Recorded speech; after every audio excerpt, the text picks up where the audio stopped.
Whether it's a hot time in Florida or a rainy night in Georgia, looking for trouble? It's the perfect time for the TCBcast, an unofficial Elvis fan podcast. Oh, yes, sir. Good to see you go, folks. Just glad to bring you the hottest thing in the country, real hot and blue, coming to WHBQ in Memphis, Tennessee. Welcome to TCBcast, an unofficial Elvis Presley fan podcast. I'm Justin Gosman. And I'm Bec Waz. Hey, Bec. How's it going? I'm back. It's been a while, hasn't it, Justin? It has. You, went around the world and everything. Well, not exactly. Well, it sort of feels like around the world when you live in Australia. But I went back to Italy to see my mum and my dad and my sister. And it was great. It was 2.5 weeks of sitting by the pool. I read 5 books, none of them Elvis books, but still very good books. So it was great. And now I'm back on the podcast. Yeah, it's definitely good to talk with you since it's been a while. And yes. We don't have actually a main topic this week, so we're just going to talk a little bit about some Elvis news and obviously talk about our songs of the week. But how have things been for you? What all have you been doing in the Elvis world? Something quite exciting happened before I left. So, do you remember that we did that episode about books, like my book picks? Yes.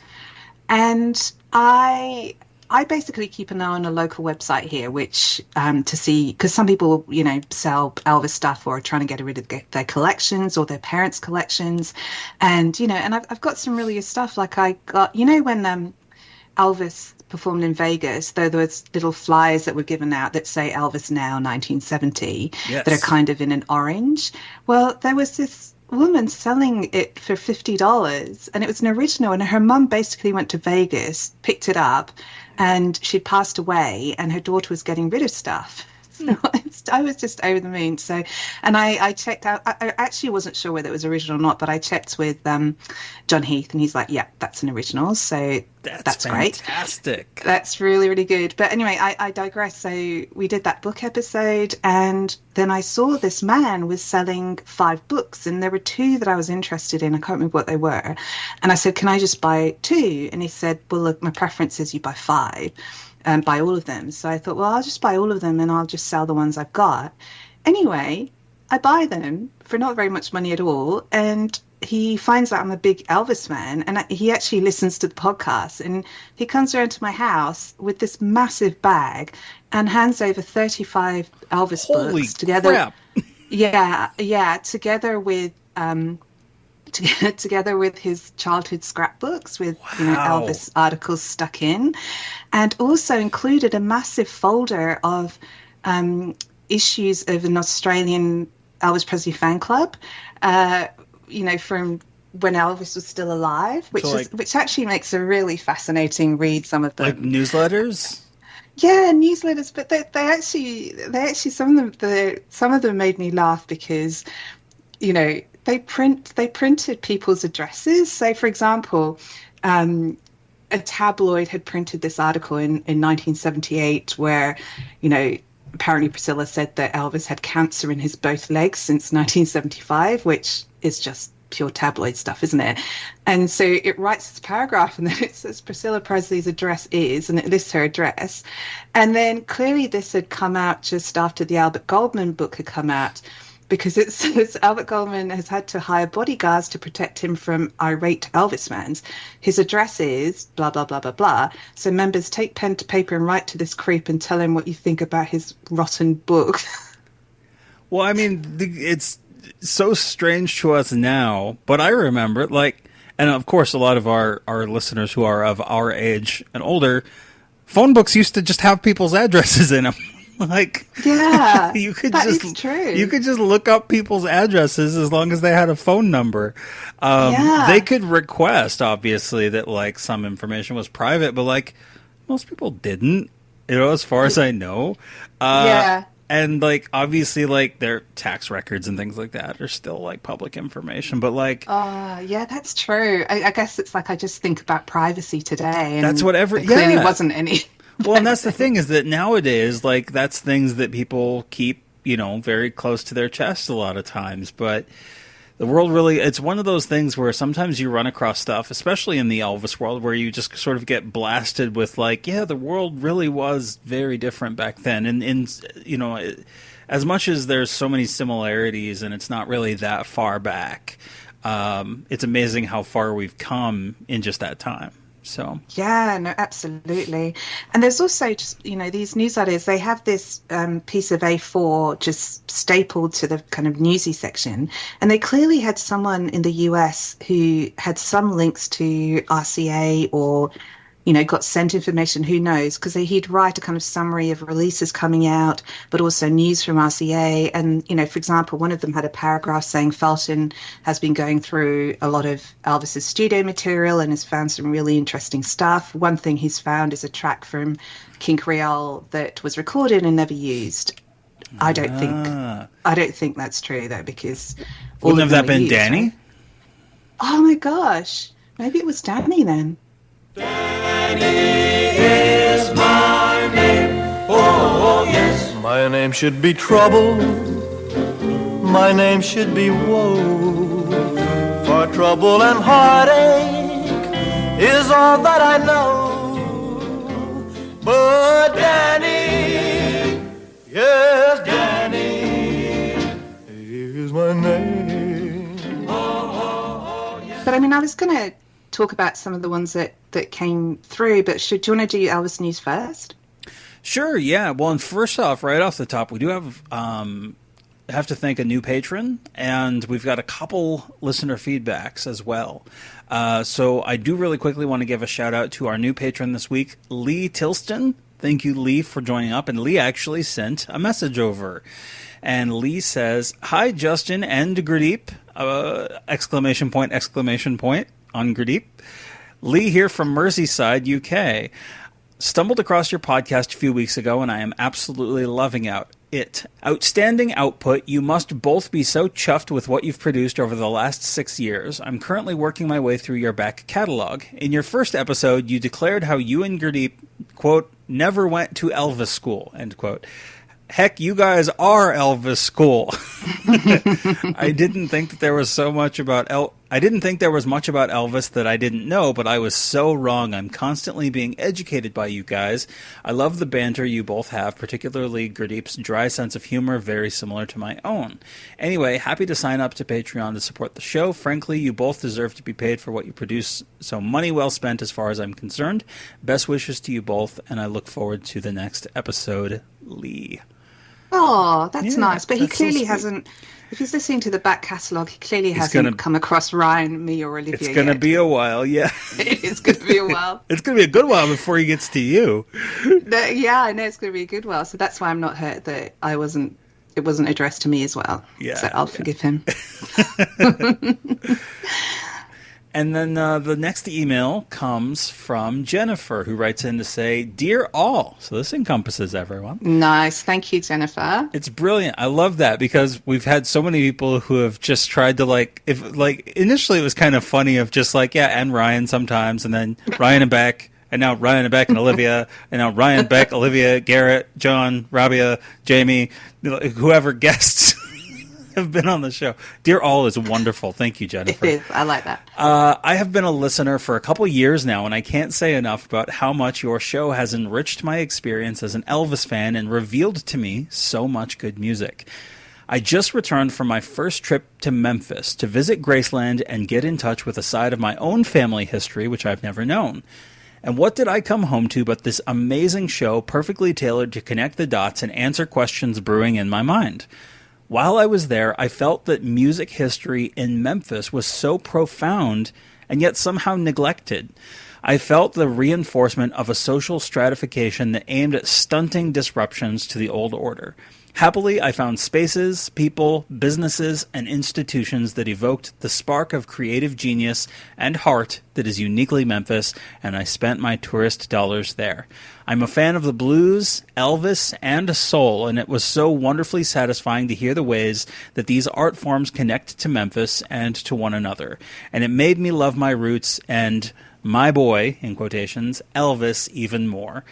Out of so many spectacular histories and analyses you have provided, this episode truly takes the cake for me. I would love to hear more. Sincerely, Jennifer. I agree with Jennifer. That was fantastic. And I think you would make a lot of listeners happy if you actually did, do more. Expand upon it. So, yeah, we've been really pleased with the feedback that we've gotten from folks about the Memphis episode. And yeah, we are definitely planning. We've already started expanding our notes even further than what we already had.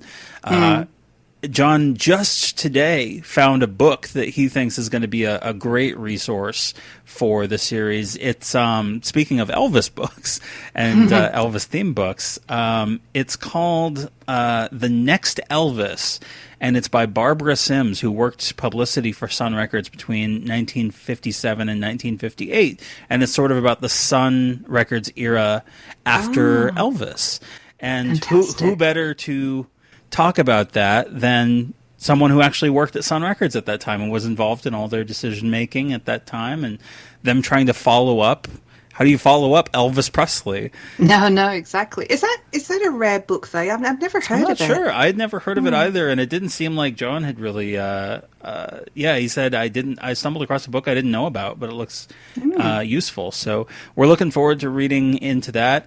We also got some very nice feedback from Preston Lauterbach, whose work we referenced as one of the resources to touch on, and we'll be interviewing him soon. About his upcoming book, which I mentioned before Elvis, so that will be interesting. And I sent it to you, the advanced copy of Before Elvis. You haven't had a chance to read that yet, have you? No, I haven't. It's next on my list. Really looking forward to reading it. Cool. Very cool. So, yeah, we're very pleased to have done an episode that we're really proud of, and that seems like it's been really helpful for people. And it has. And will you be adding, you did a brilliant Spotify list mix? Will you be adding to that? Because I'm loving listening to that. Yeah. When eventually we do that, very much. We will do that. And same as we did with the country series, Garrett and I, we had this massive sprawling playlist of music. So same thing. Yes, definitely that's in the works. So fantastic. So Elvis news. Olivia and I didn't really talk about too much Elvis news on the last episode. We had a lot to get through, or the last two episodes rather, since it turned into a two-parter. But Elvis news, the big thing out of Elvis week, there was kind of a few things. A lot of it was just reconfirming things that we already knew. Yes, for sure, there's the upcoming Netflix documentary that your partner actually tipped us off about, the news about the director. Yes. Who had worked on, I think it was some ESPN documentaries, like some sports documentaries. Yeah. And then also Baz Luhrmann's Elvis documentary is in the works, where he's apparently using concert footage from That's the Way It Is and Elvis on tour for sure. Obviously, the Elvis Evolution show in London is still happening. And I don't know, we had talked about this in the group chat. I don't think we talked about it on the show, but there was a little teaser at, I think it was D23, or was it Comic-Con? Somewhere. Disney had shown a little preview of what the live-action Stitch will look like. It wasn't really a preview of the movie itself, so we don't have any confirmation as to whether or not Stitch will, have the Elvis connection in there. But Disney and EPE announced over towards the beginning of Elvis Week a new line of products that are Stitch as Elvis products. So it makes me think, if they're leaning into a new product line, maybe they're going to have Elvis in the Lilo and Stitch remake. Oh wow, wouldn't that be fantastic? That would be cool. So yeah. What else have you got, Bec? I was looking through the schedule for Elvis Week. And I didn't clock this before, but there was something that I would have gone to, which was a look into Elvis's Memphis recordings, and Robert Gordon was speaking, and Mike Moran, who was the recording engineer on the Jungle Room sessions, and also Terry Blackwood from the Imperials and Jim Murray. They were sharing stories of, you know, being on stage with Elvis, etc. And then I realized the Graceland website, was advertising the opportunity to buy a virtual pass. Yes. So I got a bit excited about this because I thought, oh, I'd quite like to see this. But it was like $180 or something, which was extortionate. And I don't have $180 right now after my holiday. But that's one that I would have gone to. And I was actually quite happy that they're, you know, having kind of real music related discussions, kind of panel discussions there. So I don't think there really was any last year. Was there? I remember there being one. Maybe they just do one per week. I can't remember what it was, but I remember they did do one. Yeah. But that's quite heartening that they still, that, you know, there's someone there thinking about the music rather than just ETAs. Not that there's anything wrong with ETAs, but that's what I would have liked to have gone to. But there was some other news this week, and basically Graceland announced that they're selling this Presley for a Day tour, which basically is limited to a group of up to 4 people, but they do 8 people a day. And how much is it, Justin? I can't remember how much it is. It's like $6,000 US. For a group of 4, that's it. And what does that buy you? Okay, let's have a look. You're going to get a concierge who's going to plan out your experience. You get your personal tour guide. You get to ride around on a golf cart through Graceland, so you don't have to use your legs. You can look at the stables. And then they've actually built this house called Mariah's House, which is, Mariah was the name of Lisa Marie Presley's horse. And that's where you can see beautiful views of Graceland, but you're also going to have a dinner there as well. They've called it an elevated dining experience. And then you get the archives experience, which, you know, the white glove experience, where they'll pull out a couple of items and you get to hold them. Mm-hmm. And then you get to go back into the house for an after hours tour. And then you walk away with a swag bag, apparently valued at more than $450. So we had a bit of chat, didn't we, on our group chat around whether what we think of this and whether we'd do it if we had the cash. What do you think? Oh boy. Well, so I was kind of talking with Rabia about this, because she and I had watched separately, but she had recommended that I watch this documentary that was done on YouTube, almost more of a video essay, about the Star Wars Galactic Star Cruiser luxury hotel immersive interactive experience that Disney did, that is now shut down. It flopped. And you know, this Galactic Star Cruiser thing, it was basically $5,000 for a couple and $6,000 for a family of 4, 2 parents and a couple kids. And so this luxury experience at Disney themed around an immersive narrative Star Wars, you're stepping into a Star Wars cruiser, and the cast members are acting out as characters and things like that. There's live shows and specially themed meals and things like that. And you're getting all of that for effectively less per person than what Graceland is charging for this Presley for a Day thing. And I just... And on top of that, as you do this Galactic Star Cruiser thing, you also have an afternoon where you get to just go out into the park and just be at Disneyland in the Star Wars world. And so I was sitting there mentally comparing, and obviously it doesn't equate 1-to-1, because if you're an Elvis fan, it's going to, you know, what you will consider worth it for you is going to be different than, you know, what someone else might consider worth it. And but I was just looking at this thing flopped so hard for Disney at this price range. And the one caveat that Graceland has is, I guess, that some of the proceeds are going to the Elvis Presley Charitable Foundation. They don't say what the percentage is. It's nice that they're doing that, but I guess I would assume that they've done market research on this to start to figure out, but it feels exploitative. It really does, you know, to me. You know, and this will probably make us, you know, uninvited from any future Graceland things or anything like that, saying this, but not holding the company line. But I'm sure that there will be Elvis fans, but I can't imagine that there is such a high number of Elvis fans for a sustainable period of time. And, in their announcement, they did say, like, yes, it's going to run from, like, September through, I think they said January for sure. And then they were maybe going to reassess after that. Yeah, they're just testing it. Which is not too bad, if they're testing the market. But I cannot imagine that there are that many Elvis fans. Because, like, when you go to this Galactic Star Cruiser thing, guess what's included? You literally stay at the hotel. There's no hotel accommodations in this Graceland. You don't even get your overnight stay at the guest house. Like, you have to pay separately for that part of it. No, that's true. So tack that on top.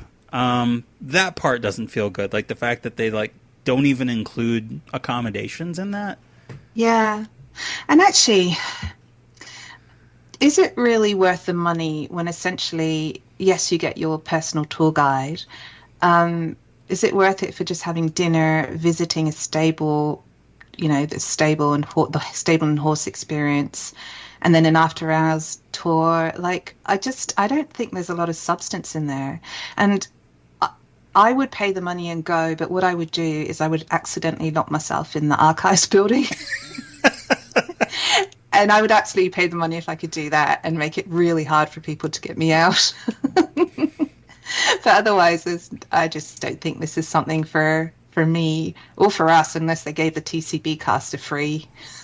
Yeah, I mean, for us. Graceland, if you want to change our minds, we'd happily come and do the influencer thing. But we're not, if you got the money to throw away, go for it. You want to feel like you're getting a really special experience, go for it. Like, that's why they do these things. But my only point of reference was I was literally just learning about this Disney Star Wars thing that was like even less expensive than this and kind of gave you more in a way. And especially for an intellectual property that a lot more people like than Elvis Presley. Like, people will argue with, I'm sure I'll have listeners writing in arguing with me that Star Wars isn't bigger than Elvis Presley, but it is now. I'm sorry to say. If Disney couldn't make that work for them, I don't know if it's going to be difficult it's going to be an uphill battle for them. And especially just throw in a night at the guest house. Exactly. But you can actually see how many have been sold if you press the booking button. Can you? And how many? Yeah, you can. Really not that many at all. Like, I can't give you an exact number, but it was just, I was scrolling down and there was just availability all the way. And then occasionally like a sold out. But then I guess it was only launched last week. But I'll be keeping an eye on that because I'm genuinely curious about whether there's a market for this. I'm on the website now. Yeah, I'm looking. So let me just find and search sold out. So there's 1, 2, 3 dates that are sold out. Yes, not many. From now through December 31st. Yeah. We'll just let that sit there. Thanks, folks. We're definitely not going to get invited now. Probably not. So, what else has been released that we've been talking about, Justin? Ooh, the Guitar Man Sessions. Yes. So you got a physical copy of this. I did, and Gurdeep really took the piss out of me for buying it, but no way, this is great. Yeah, I know. Well, I was happy with it. But because you don't have the sleeve notes for this, do you? Mm-mm. No. So can I just say that I opened it up with great excitement because I like reading the sleeve notes, and I really thought I would be finding out stuff about this session that I didn't know. Guess what? It's basically pulled from Ernst Jorgensen's A Life in Music. Oh. That's all you get. Like, obviously someone's been through and edited the language a little bit, but sure. That's all there was. And in terms of photos and stuff, it's just pictures from Stay Away Joe. There are like fan photos from 1967, Elvis outside his house with fans. And then Yeah, I mean, they haven't really put a lot of effort into this, I have to say, at all, which is disappointing. Well, that is disappointing. I tend to cut FTD a little bit of a slack on that on my end, just because like they have a lot more limited budget than the main like legacy or like Sony legacy products like on the Memphis set. So I don't know. I'll cut them a little slack on that. But I can see where you're coming from, though, because, like, obviously you've bought, or had purchased for you things like the FTD books, like The Making of Blue Hawaii, which are incredible productions. Yeah. And you know what?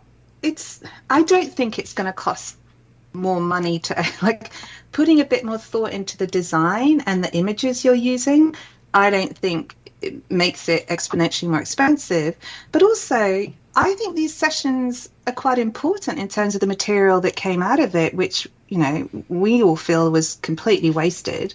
So I feel like it deserves a bit more than just, sticking in, content that we've seen years, and content that's, 20-odd years old. Is there that book came out. Curiosity, is there a biography of Jerry Reed in there up to the point of those sessions? Like even just a brief little...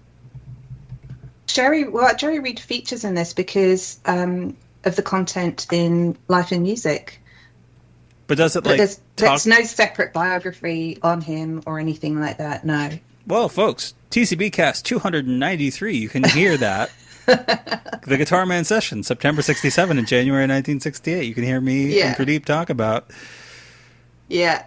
The one thing I like is on the back of the the sleeve notes, there's actually some handwritten notes. So it's like the session log notes.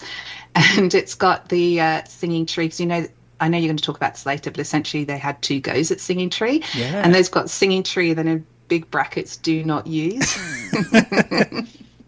Which kind of sums it up. I always love seeing behind the scenes stuff like that. No, exactly. And that's the thing, is like I was really hoping to see more of that. But anyway, it is what it is. We have some unreleased takes. And so, happy for that. Yes. I haven't had a chance to listen to the whole thing yet. Have you, in terms of the unreleased takes? I haven't. I've noticed, it's been pointed out to me by none other than Mr. Jamie Kelly, the master of knowing what's been edited and cut and what hasn't, that it seems like some of the edits are sort of sporadic in terms of, like, censoring Elvis's swearing. There's, like, obviously some of the outtakes have come out on bootlegs only. Like, there's a whole bunch of Going Home that has only ever been out on bootlegs before, and they seem to have muted Elvis's voice for some of the parts where he drops some F-bombs and things like that, but then in other takes, they leave them in, which is weird, like very inconsistent. I can't hear without the earphones, I can't hear with them, man. I mean, a fucking down, is what I mean. Okay. All right. I can't hear without the earphones, I can't hear with them, man. So that means I'm deaf, that's what it means. Okay. Understandably, Prisoner's Song is there, but very, very highly edited, which I completely understand, which is, I got no problem with that. But Oh, the man in the moon, yes I would. I ain't got long to stay here. Well, I'm a U.S. All right, we're rolling. This is 2. I have a problem with them editing out swear words. I mean, first of all, there's no consistency because they kind of did and then they didn't. But also, why? Like, he swore. He's human. It's funny when he swears. Why take it out? Like, as you can hear, I'm genuinely quite angry about this. You are being a lot more harsh on this than I think. You go away for a month and you come back and you're like slamming on the desk. It's so true. But I don't know, don't you? Why whitewash the man? Like, it's just... Yeah. Don't you feel angry about that as well? Or is it just an overreaction? Since we were so harsh on the Memphis box set, I've been trying to, like, not be so harsh on the Be kinder. I'm like, I mean, I'm grateful that we're getting these sort of products to begin with, you know, because a lot of artists, like, check our privilege here, like, a lot of artists aren't even getting so much as this. So that's true. I'm grateful for what we get, and the fact that it comes through an official channel is really nice. So yeah, no, I absolutely agree. I'm grateful for anything they're putting out, but with the Memphis. The Memphis set, do not get me started on the 1969 disc. Do not get me started, because I'm even angrier about that, because that's very special album for me, and not happy. But no, I'm not gonna. You're on fire. And as I think of giving up, a voice inside my coffee cup kept crying out, ringing in my ears. Don't cry, Daddy. Anyway, let's move on. Angry Bec is going to get back. You gotta stuff her back in there. Yes, stuff her right back in there. All right, I'll put my nice face on now. I think that was it in terms of like actual Elvis news. You know, there wasn't too much more that I had seen other than like we did get like just from NBC News. We got a very basic update on the gal that we had talked about a while back that had run that scam that we called out as a scam that was starting on to spread on social media about Graceland being sold, and then it obviously blew up in the media and turned into this whole thing. And obviously, like they figured out who she was, and she's now been officially charged. So that's all being taken care of, which is yay for the justice system. Yeah, and absolutely. Shall I bore you with my book picks? From yes, please do. Tell us what you picked up from this gigantic collection. Well, do you know what's really weird, Justin, is when we did that that book episode, I talked about the Bill Burke trilogy and how they were quite expensive, and I couldn't afford them right now. And guess what was in this bloody box? The Bill Burke books. A Bill Burke book, the Sun Years one. It was in there, and it felt really spooky actually. But the ones that I'll hold on a second. So the ones that are sort of sitting on the top of the pile in terms of the ones that I haven't got. Are you familiar with Robert Gordon's The King on the Road, live on tour 54 to 1977? I am not familiar with that one. Yeah, so that looks really, really good. I mean, it's something that was produced in collaboration with EPE and Graceland. But I did get a message, like I told John from EAP Society about this, and he said it was a really good one, so I was pleased with that. And then there's Elvis Word for Word, which basically is a collection of transcripts. Yes, which I've always wanted, but I haven't quite invested in. So when I saw that, I was very, very happy. And then Portrait of a Friend, the Marty Lacker book. I've never read that, and that was in there too. So we've talked about the fact that he exaggerates massively, but it's one piece of the puzzle that I don't have that I still haven't read. So looking forward to reading that. And then there was another one. That was in there. So have you heard of a UK magazine called Elvis, the Man and the Music? Oh, God, yes. Yeah. So started in 1988. Do you know if it's still going? It is. It is still actively being produced. Oh, there you go. I think it's been in publication since like the 80s. Yeah, it's 88 was the first issue. And the book I have is called Talking Elvis, and it's pulled from interviews from that magazine. As far as I know, these aren't online. And it's brilliant. Like, they've got interviews with Ben Wiseman, Scotty Moore, DJ Fontana, Red West, but that's from the kind of musical perspective, Mort Schumann, David Briggs, Kathy Westmoreland, Gordon Stoker, and the list goes on. So I'm really looking forward to reading that. And if I pick up any interesting nuggets, I'll chat about it on the show. But that one is another good one. And there's one called Elvis in Texas, which basically tracks him touring through Texas from 54 to 56. So that's another one. And there's just heaps more I could talk about. But those are the ones that are, I'm looking at my pile now, those are the ones that are top of the pile at the moment. Dang, that's awesome. Yes. You're going to be set for a while. I am. And I've had to find like a whole couple of shelves for these books because... they take a bit of room. But anyway, I'm really happy. That's awesome. Yeah. Too cool. All right. Yeah, I'm trying to think if there was anything else. Oh, I should just mention that Gurdeep and I have a Patreon episode that we did. At the time this goes up, it will have been a couple of weeks ago, but we did a Patreon bonus episode on a Raoul Donner's album, Taken Care of Business, from 1961, which is the album that had his cover of The Girl of My Best Friend and his other kind of Elvis-y sound-alike song, You Don't Know What You've Got, which is a song that only Raoul did and actually had a hit with. So we did a review of that album and sort of talked about Raoul Donner's early career. And so we're like kind of been making our way through some of those like Elvis sound-alikes that had genuine chart success, because we did Joe Dowell and we've done Terry Stafford. Where do you sit on Raoul Donner? Where do I sit on? He tries too hard. He you know, in terms of his singing voice and his speaking voice, he's actually not bad, like doing the Elvis-y thing, but he does more of an exaggeration than I think would have been necessary.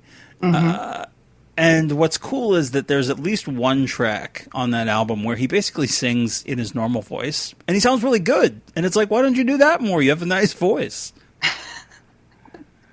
But he's, absolutely. In hindsight, like at the time, I can understand where he's wanting to. Like, obviously, he was a huge Elvis fan, like from as a teenager. Because he was, I think Raoul was like 13 years old when Elvis came up as a national hit in '56. And so he was hugely, hugely influenced by Elvis. And he copied, you know, a lot of those mannerisms, as a lot of people did. But I think that there was a tendency, and there has been a tendency with Elvis tribute artists to exaggerate some of the affectations to make their voice sound more Elvis-y. But Raoul's voice is good enough that I think he could have pulled back on that and done a much more faithful job of that if he had wanted to. And speaking voice-wise, like clearly he had a good speaking voice as Elvis, because he was Elvis and This Is Elvis. So you don't know what you've got until you lose it. You gave me all your love, but I abused it. And now I'm sorry for the things I didn't say, 'cause I know now I acted in a foolish way. Oh yeah, oh yeah, oh yeah. I don't know. It was an interesting listen. So if you want to hear us talk about that, patreon.com/TCBcast. Wonderful. Yeah. Otherwise, shall we head to Song of the Week? Let's do it. Elvis Presley, and here he is. Punch it, pound it. What good does it do? Crawfish. I want a teeny weeny bit, a teeny weeny bit of your love. See how they run. Who learned a lesson when she broke my heart? I was the one. It's a da da da da da da da da da. That's all. You've been away for a while. You go first. Oh, thank you. Such a gentleman. Well, my song of the week this week is It's Still Here. The day you said we'd never part, you turned around and broke my heart. You had the nerve to tell me I would soon forget. Now you've been gone away 1 year, and I have not forgotten, dear, the love I had for you so long, still here. which, as you know, is one of my favorite Elvis performances, because I just love the fact that he sat down at the piano on his own and sung this in the studio completely impromptu. So you kind of get a view into what it might have been like to be sitting there while he's playing his piano at home at Graceland or wherever. So the song it's a really sad song about a man who, a year after a breakup, is still in love with his ex. And in the song, he's lamenting the fact that his love told him that and in the song, he's lamenting about the fact that his love told him that that they would never part, and then basically turn around and break his heart. So she sounds like a mean, mean woman. And in terms of the lyrics, there's really only 2 verses, aren't they? So it's kind of... but weirdly, it doesn't sound repetitive to me, just as an aside. But it was written and performed by one of Elvis's earliest R&B heroes, as we know, Ivory Joe Hunter. And apparently Ivory Joe's 1950s hit, I Almost Lost My Mind, was one of Elvis's favorites. Do you know that one, Justin? Oh, yes. You'd know it, wouldn't you? Yeah, oh, absolutely. Yeah, I Almost Lost My Mind, and Since I Met You, Baby. And, exactly. Just so many great songs. So many. I mean, in fact, Elvis recorded 5 Ivory Joe songs in his lifetime. My Wish Came True, I Need You So, Ain't That Loving You Baby, I Will Be True, and It's Still Here. Although, of course, the last 2 tracks, they weren't intended to be studio tracks. And it's worth flagging that although it's not a formal recording, he did sing a bit of Out of Sight, Out of Mind at the $1 Million Quartet. And obviously that was written by Ivory Joe, but it was sung by and released by the Five Keys in August 1956. So you and Gurdeep, you've talked about Ivory Joe quite a bit on this show, so I'm not going to go into too much history on him, but I will flag that Elvis got to meet his hero in the spring of 1957, I think it was, because basically Elvis had a comedian friend who he met in Biloxi the previous summer, and he calls Elvis up in Graceland one night and says, I'm with Ivory Joe, can I bring him over? And George Klein witnesses. So according to his account, what happened was Elvis and Ivory were just singing songs by the piano, mostly Ivory Joe songs, but some Elvis ones as well. And it was, of course, at this meeting when Ivory Joe played My Wish Came True, which Elvis loved, and he committed to record, which, of course, he did. Now, Ivory was actually a great supporter of Elvis's. Like, he commented on how Elvis was very spiritual. And whilst he was quite trepidatious about meeting Elvis, because at the time in 57, there was lots in the tabloids around Elvis being a racist. And he realized quite quickly when he met him that this was just all bunk. And so he actually went on the record publicly just defending Elvis against these rumors, which is, just admirable. I should probably ask you here, what do you think of the song? Oh, I adore Elvis's version of it. And in terms of going back to Ivory Joe's, original recording of it, I think it's a wonderful, wonderful performance. Like, he always had this very mournful quality to his voice, and you can tell immediately what appealed to Elvis about. It's less about the song than it is about the feel of it. That's so true. It's the vibe, isn't it? Yeah, it's absolutely the vibe that it creates. It has, and just the mournfulness of the song as well. Yeah, it has so little to do with the lyrics. The lyrics help. But it's so much more the feel, and that's Elvis's sweet spot. No, that's absolutely true. And in terms of the version, Ivory Joe's version that you mentioned, that came out in 1968, and which, by the way, was not a hit. No, it wasn't. It was an obscure recording, and Elvis was still, after all those years, such a huge Ivory Joe Hunter fan that he was still buying Ivory Joe Hunter records in the late 60s. Is still it really speaks to how much he admired, Ivory Joe. It's here, oh, still here,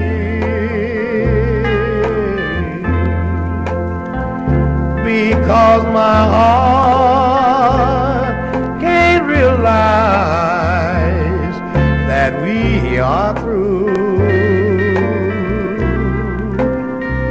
because you said we never part, but now you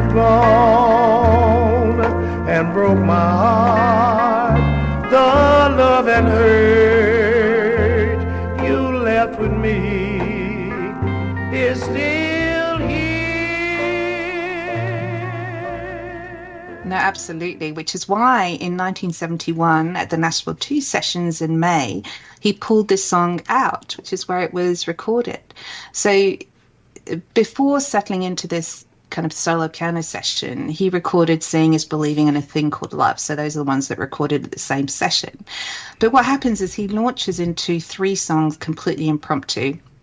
So I'll Take You Home, Kathleen, I Will Be True, and It's Still Here. And I Will Be True is another Ivory Joe Hunter track, just so you know, well, you all will know that. And the tape was rolling throughout, which I am so grateful for. And I think Felton must have been quite taken with these recordings as well, because he did reportedly say to the Colonel, you know, that with overdubs they would make, to quote, great tunes. It's here, still here, because my heart cannot believe we're really through. And though you said we'd never part, you turned around and broke my heart. The love I had for you so long is still here.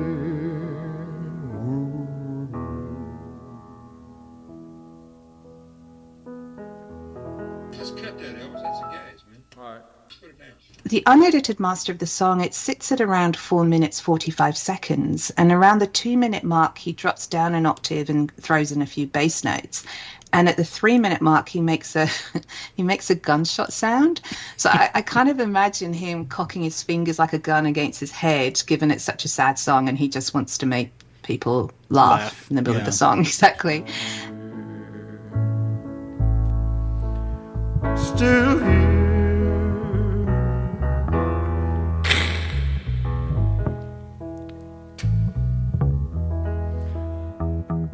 And then there's a brief pause, and at 3 minutes, roughly 3 minutes, he launches into the song again after a very brief pause. Now, the track has its imperfections if you're listening to it through the lens of it standing on its own feet as an album track. I actually think he does quite a good job on the piano on this track.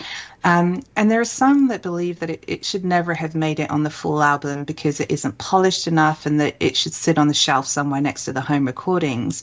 But I'm sort of ambivalent because, as I said, I'm just so pleased that they hit record on, you know, what was, you know, sort of feels like quite a private moment. Yeah. And my view is that Elvis wasn't singing it because he thought it might become a strong album track. Like, he sung it because he loved Ivory Joe and he felt like singing it.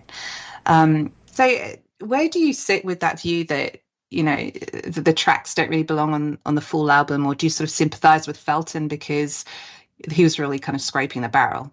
I have such an strong affection for this album.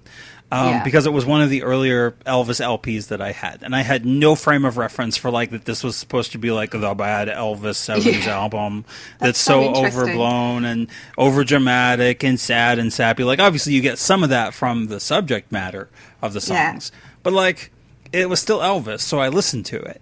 And I enjoyed it. Like, I've talked numerous times about how many of these songs have I done? Song of the Week. Like, Love Me, Love the Life I Lead, and Fool, and that's true. Like, all these.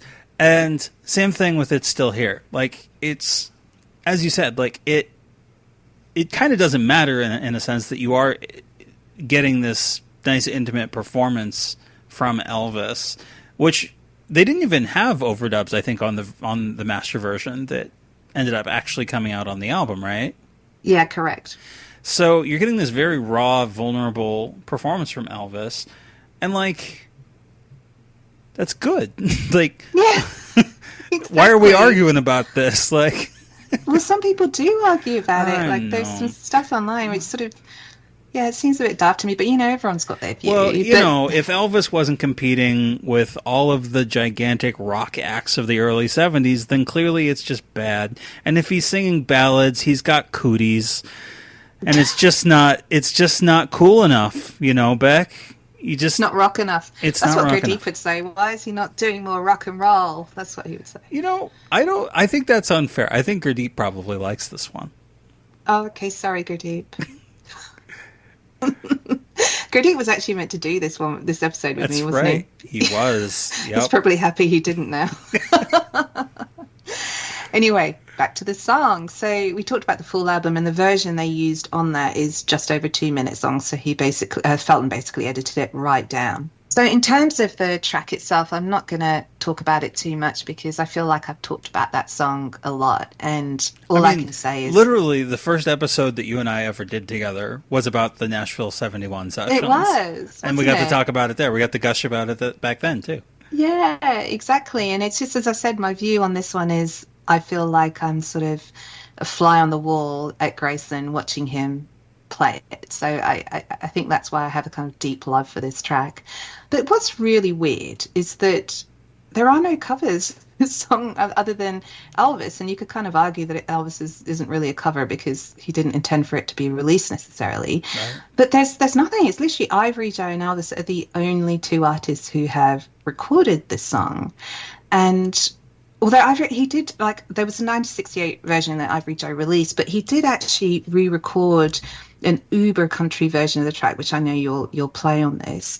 But I can't find a firm date for that recording, but it did feature on a posthumous album called This Is My Country, but I can't see when that was released either, so yeah. I don't know if you had better luck than I did. My guess as to when it was recorded was probably 1973, because Ivory Joe, as Garrett and I talked about on the country series, had done a country album called I've Always Been Country in 73 that came out in 1974, and he was doing, I think, basically he had planned to do another album of country material that never came out. He ended up passing away and never came out, and then posthumously it was released. I found a date attributing this compilation. It was, as you said, it's called This Is My Country. It came out, as far as I know, in 2008, digitally only. Never released on CD, as far as I could tell, but it was from Loco Bop Records. And you can find this out there on Spotify, and just look up Ivory Joe Hunter, and they're the same company that also released the excellent archival recordings of Ivory Joe Hunter on the Grand Ole Opry. So definitely covering very, very late career Ivory Joe Hunter stuff, but he still sounds great. When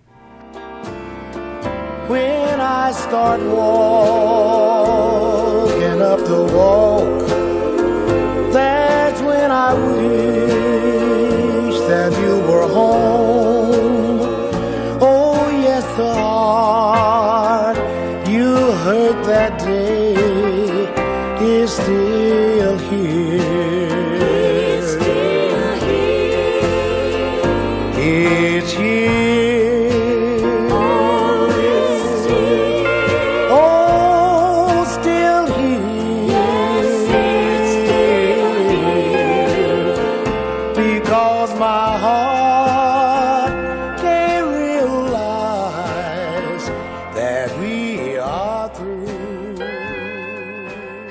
Why do you think no one else has covered this song?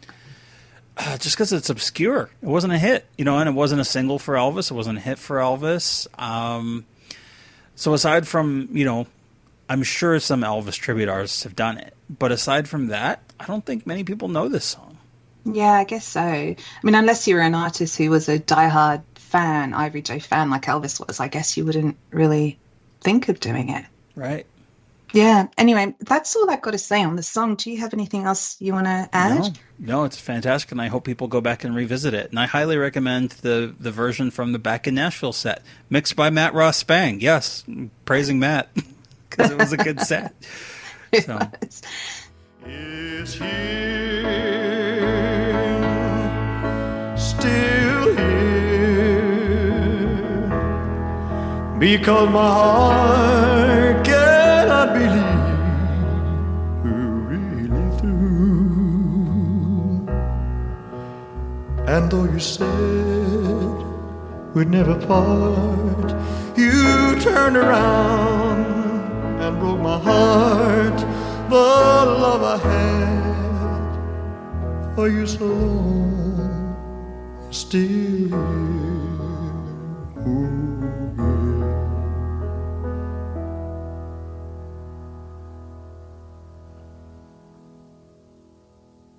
gonna dig that, man. So what have you got this week, Justin? My song, as you alluded to earlier, my song of the week is Singing Tree.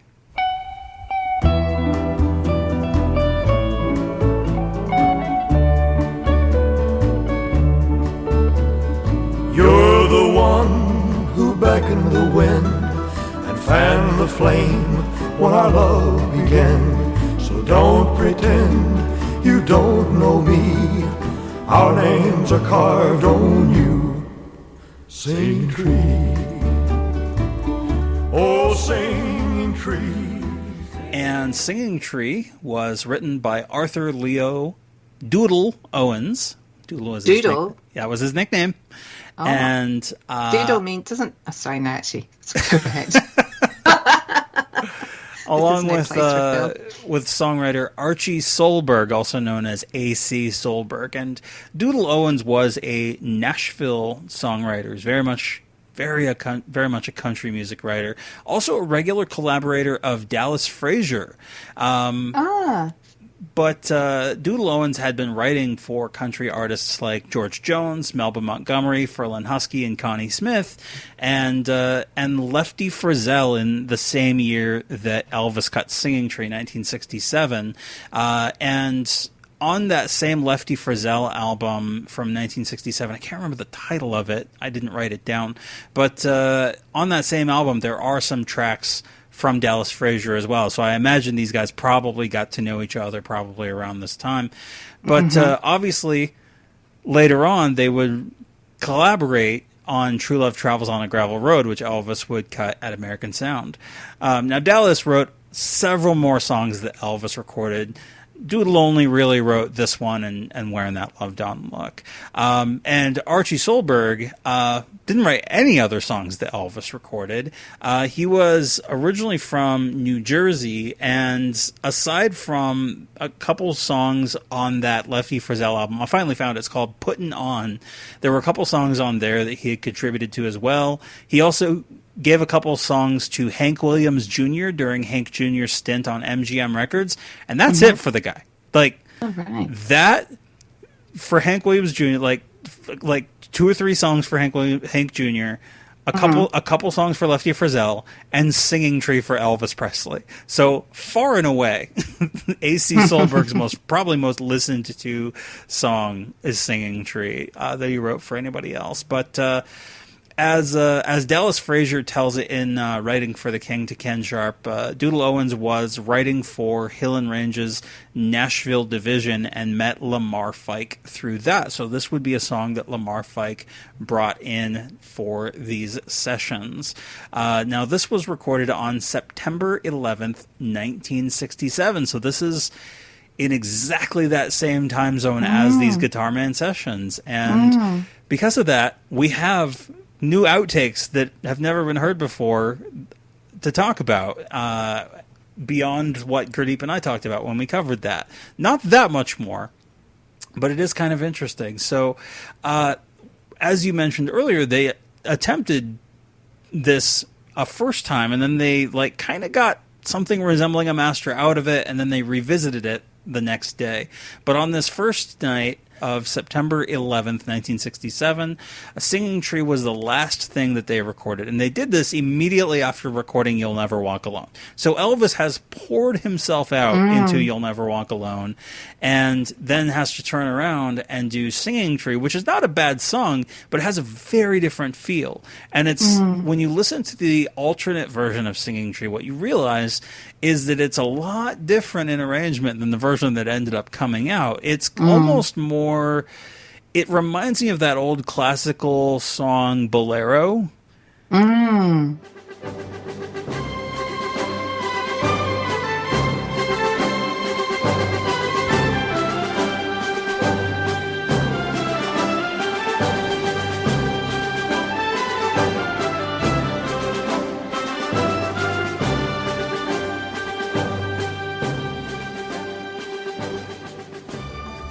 Oh, sing to me,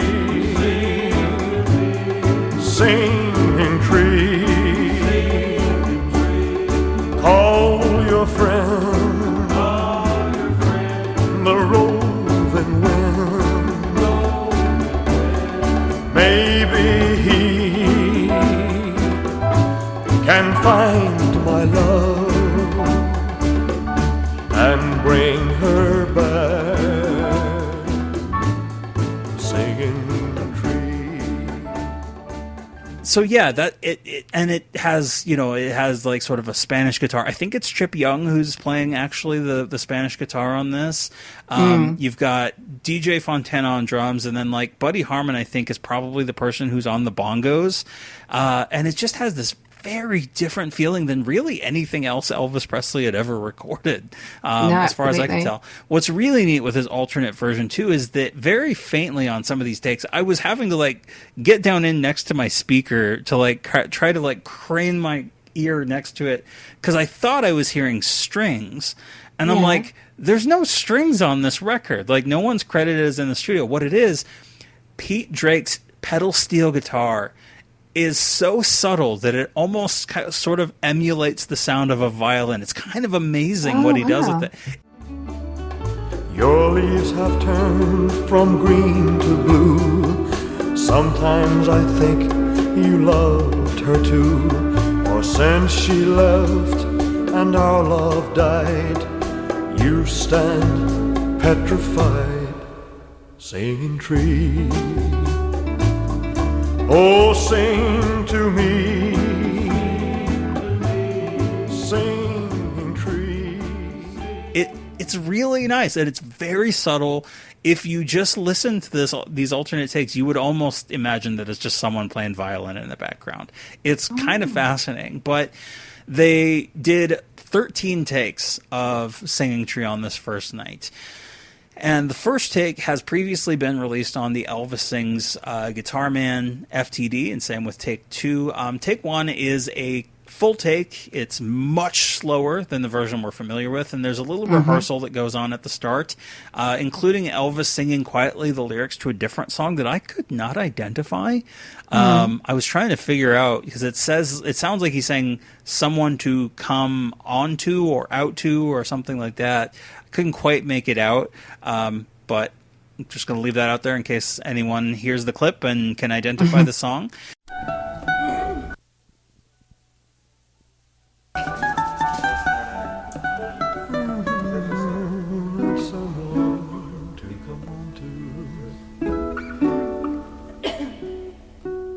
Take 2 is a false start, and you can sort of hear the Jordanaires trying to work out the lyrics in the pre-take chatter, but they only get as far as the intro before starting over. Now, take 3, previously unreleased, now on this Guitar Man Sessions, false start. There ain't much to it. That's why that's why it wasn't released before.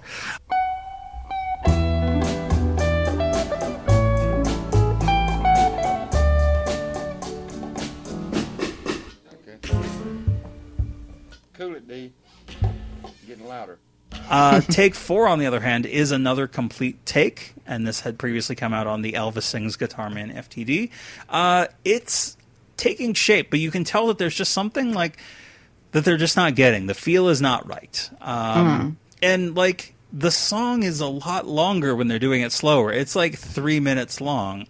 And so you can tell like they're just not, it's just not there. So they keep working at it. Take 5, similarly previously unreleased. Elvis messes up the lyrics at one point, and he sings "Call your friend the restless wind," which causes him to start laughing.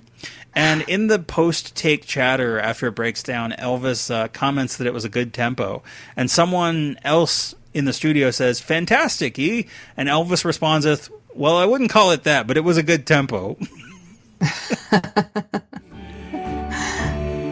Call your friend, the restless wind. Oh man. Okay. This is 6. Yeah, we're playing. Yeah.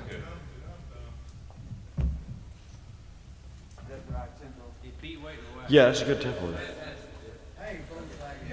Well, I wouldn't call it that, but it's a good tempo. So clearly Elvis was not super happy with the take either, other than that the tempo was good. Take 6, false start, has never been previously issued before.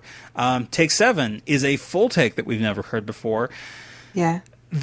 I think there's a moment in the middle where the instrumentation kind of falls apart for a second. They pull it together, but I think they were gonna try to alter the arrangement and go for like this dramatic shift in the arrangement in the middle, but they didn't commit to it, so they just sort of went back to what they were doing. And bring her back, singing tree.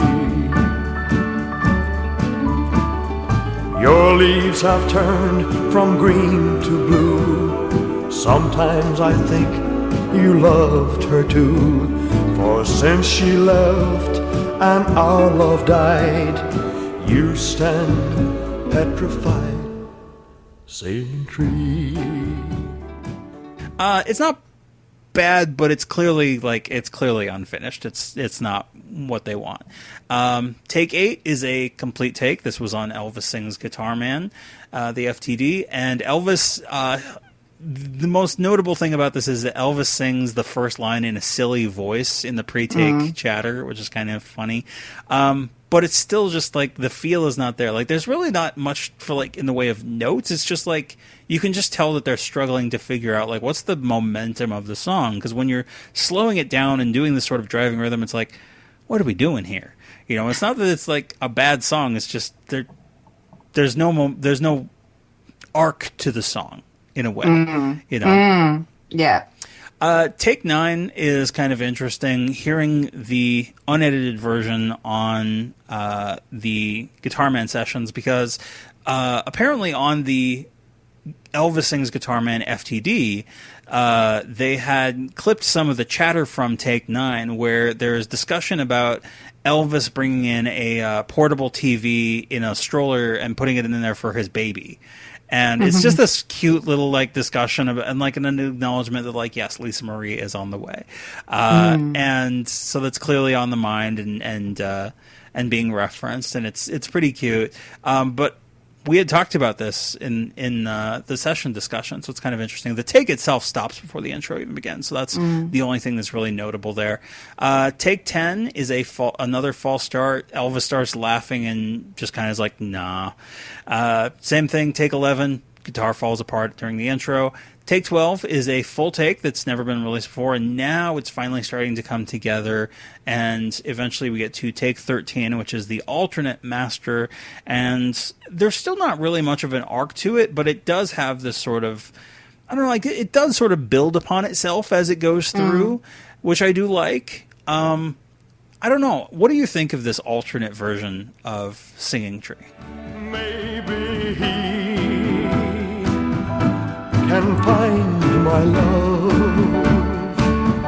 and bring her back, singing tree. Oh, sing to me, singing tree. Call your friend. Well, I think when you listen to that, it seemed it just seemed evident to me that the arrangement isn't quite right. It's almost like they hadn't given themselves enough time to think about what arrangement they wanted. And I feel that, or I assume that the fact that they've had a bit more time to think about it and landed on what I think is an arrangement that works better. What do you think? Do you disagree?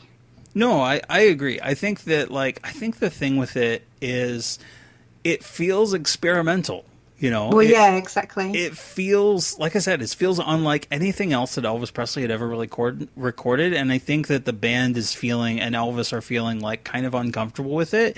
And, like, when you listen to it, it's not a bad recording. You know, it's not that there's anything inherently wrong with it. In fact, there's a lot in there in the instrumentation that I wish had, in some respects, had been carried over into the final master, you know, but when you speed it up, like, there's just not like room for some of what's in there. So you do get to hear a lot more of the artistry of the musicians and things like that.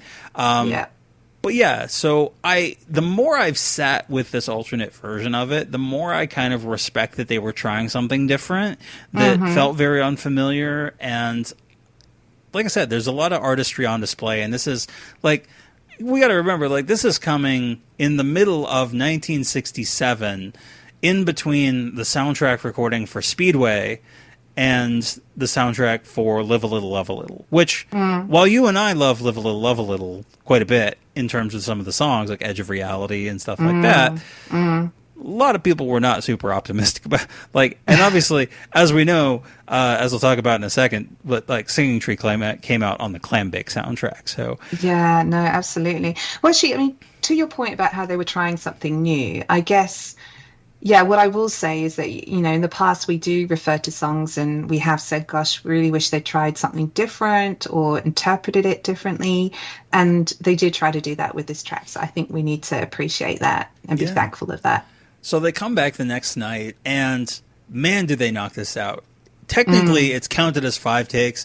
It's like 2 takes. They have two false starts, which are take 1 and take 2 of this remake version of it. Elvis sings like a line of Danny Boy in a very like exaggerated hick accent, which is kind of funny on take 1. Yeah. Down. It's a Singing Tree remake, take 1. And I'll be here in springtime or in shadow. Okay, boys, here we go. And the second take is cut off during the intro without any real commentary. But then take 3 is a full take.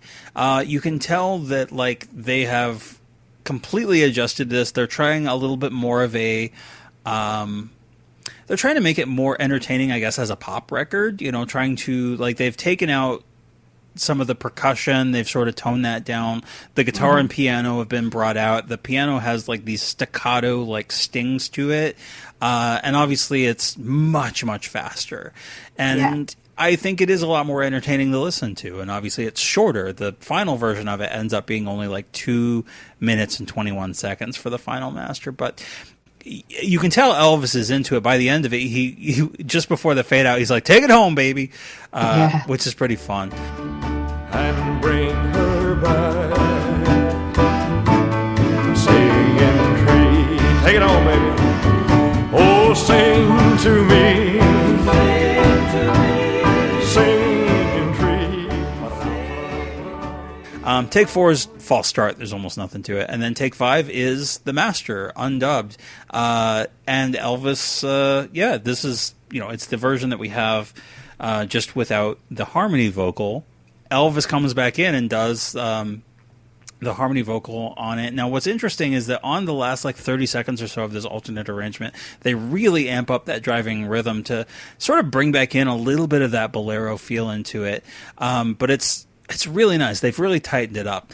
But I think the funniest part is that like on the overdubbed harmony vocal, he sings the whole song in harmony. Your leaves have turned from green to blue. Sometimes I think you loved her too, but since she left and our love died, you stand petrified, singing tree. Oh, sing to me, singing tree. Call your friend. And why I say that's funny is that because when Elvis wanted to sing in harmony for a whole song, he sang in harmony for the whole song. He didn't sing in unison with himself because that would sound stupid. And as I think of giving up, a voice inside my coffee cup kept crying out, ringing in my ears. Don't cry, Daddy. No. What do you think of Elvis's harmony, like harmonizing with himself for the whole song? What do you think? I love it. I think it makes the song. I really do. It makes it richer. It does. Like I think it would have been a really skinny song if he hadn't done it. I've always loved that. I love it. I always love it when Elvis does harmonies on his tracks. Yeah. Yeah, and obviously, like Olivia and I do too, because we did that episode not too long ago. I know you did. Yeah, when Elvis harmonized with himself. But yeah, shamefully, like it wasn't like Elvis had like a proper studio LP that came out of these sessions. So this was stuffed onto the Clambake soundtrack as a bonus track in 1968, and there it sat. doing nothing. Doing nothing for a real long time. Yeah. I don't think this even like resurfaced on anything until the 60s Masters set. Like it was a really long time before fans who had missed it on the Clambake album could have gotten their hands on it. Yeah, September 1993, this came out on From Nashville to Memphis, the Essential 60s Masters Volume 1. Is when this finally resurfaced. So this, for a long time, I think would have been a very obscure Elvis song for a lot of fans. So I certainly hope that, if you overlooked it on the Clambake album, which I would understand, I hope you do go back and revisit this, because I think that it is, like, Elvis clearly thought that there was something to this song. And because they spent a lot of time on it, trying to get it right, and then went back to it. They could have just left it there, with that first version, but they really felt like they wanted to get something out of it, and I think they did. So, yeah, I really like Singing Tree, and that's my song of the week. And weirdly, like, obviously, nobody covered this. Like, it was on the Clambake album. Kidding me? It was so obscure. Just disappeared. Yeah. So, but that's my song of the week. Good pick. Thank you. And that is our episode for the week. Little brief, but ton of fun. Love having these sorts of conversations with you, Bec. Very loose, very fun. It's nice to have you back. Oh, really glad to be back. Looking forward to being on the show more. Yes. Folks, if you want to let us know what you thought, shoot us an email, tcbcast@gmail.com. Of course, we're on social media. And if you like what we do and you want to support the show, you can do that over at patreon.com/tcbcast to get early access to episodes, extra bonus content, goodies, and things like that. Anyway, it's a hot time in Florida. It's a rainy night in Georgia. You've been listening to the TCBcast, an unofficial Elvis fan podcast. Someone must have stomped on his head with those blue suede shoes. Thank you and good night.